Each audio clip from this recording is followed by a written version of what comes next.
Mini mama na wase na mama kwa ba ye papa Musah Danquah yi na ya we se we puster e wo Ghana memu ha no ono yesi see ya me no e ka se o da kra na o sum da ye kra na o ye pu. I think say it's becoming too much. Every blessed day bia or the results eba bonten. Na current one na wode aba beto abonten no say o kiremu a o ye de fa nipa miensa ehun. But say nipa miensa no ba kon ye honorable atoforsen. E na de toso mienu ye honorable SH0CKING e na Dr Bawumia. But we say Bawumia ene atoforsen edi sa political parties mienu anim e wo 2028 general elections no emu a hwan ena obewine saa nso na SH0CKING nso ene Bawumia. But per analysis are all ye no o kiremu a Bawumia gain some kind of popularity. Nobody knows the reason. Ma yenko na yenko tie Musah Danquah ni entia or can say Bawumia in some way gain some votes.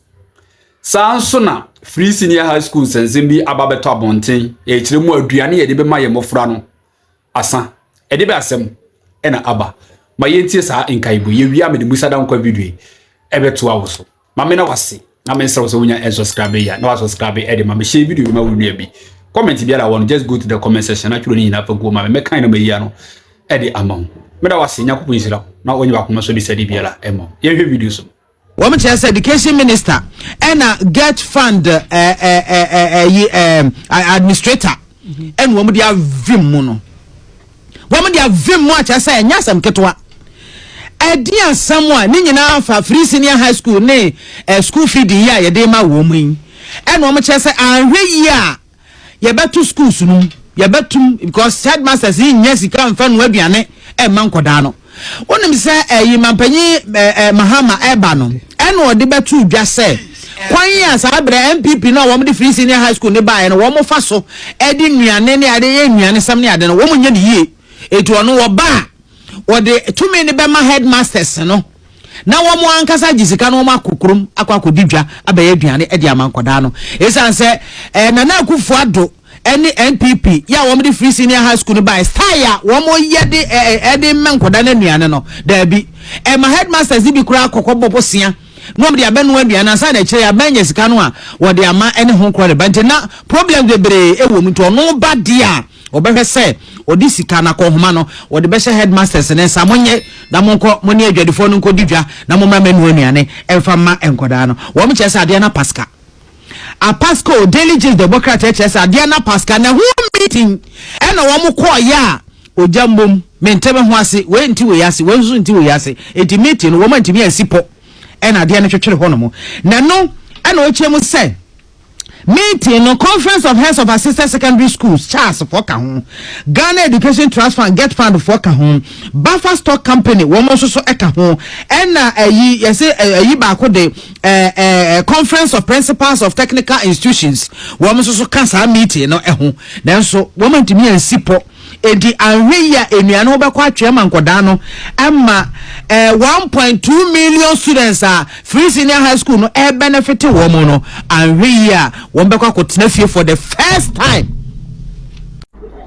yo mama papa about global politics and Monday 2026 yeah share some data be released here in the March poll no a different angle a number of candidates against Dr Bawumia and then we shared the NDC frontrunners Dr Atuforsen and Johnson SH0CKING any modern Ombo against Bawumia any Omoamosi Omi MPP for NDC for floating voters for UP for Alessandro one Omotuma na sign ban ye ewo this data mo first yeah here Atuforsen Dr Bawumia in the poll now Atuforsen lead Bawumia 55% Bawumia ewo 37% I share post no or the dano a says 7% of MPP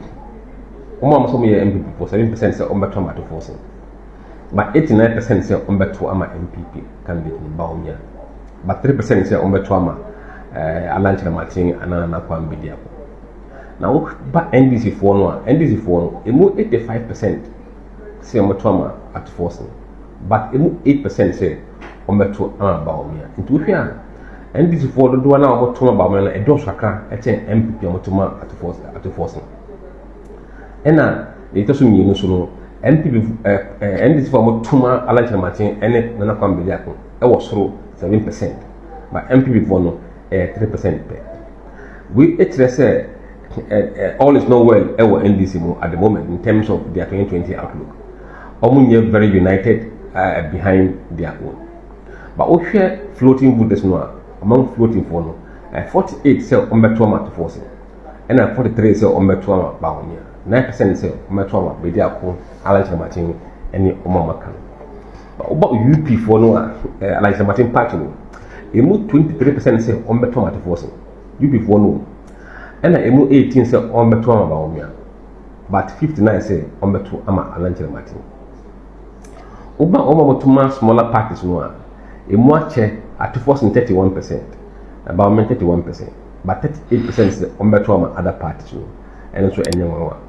But Omo party entry or entry a move 52% say Ombetuama to force, 34 say Ombetuama Bawumia, and 14 say Ombetuama Alaja Martin Bidiako any Omo Makan. But now so we as a Pitia is serious no more. Now we are to voice a scene change. Now they are saying PTA Simoa, a collision. A balance annual MPP for Motuma as a PTA, 4% per a Swati from 7%.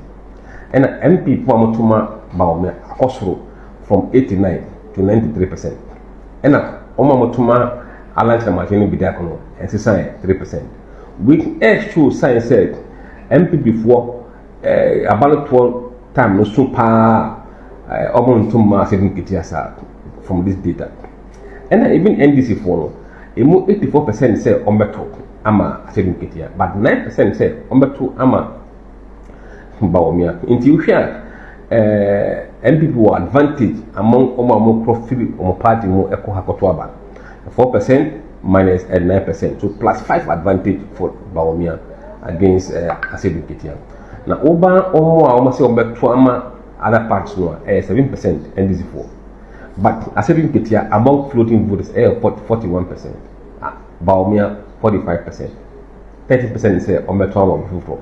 UP4 no 21 say Ombetuama to force. As I think here sorry. 17 say Ombetuama Bawumia and 62 say Ombetuama Alaja Martin. A lot more. But Ombetuama other parties no. As I think here 29%. Bawumia 30%. But Alaja Martin Bediako and rest 41%. Omonka party entry one so I said in Kitia 46%. Bawumia 35%. And 19% said Ombetuama other candidates. Into share race very fascinating. But see the amount for being at the moment. These numbers could change over time, but we are monitoring. So what we can say is say after forcing and this is follow do one atuma NDC candidate in HN as in Kitia. And say at the force in Swa MPP for do one atuma at the force in chain against as in Kitia. And among floating bullets at the force in more from floating for HN as in Kitia. And among Omonka party as at the force in more chain as in Kitia. But Bawumia is doing very well against Asedin Kitia. You can better one. And it shows overall there are some cracks within NDC front.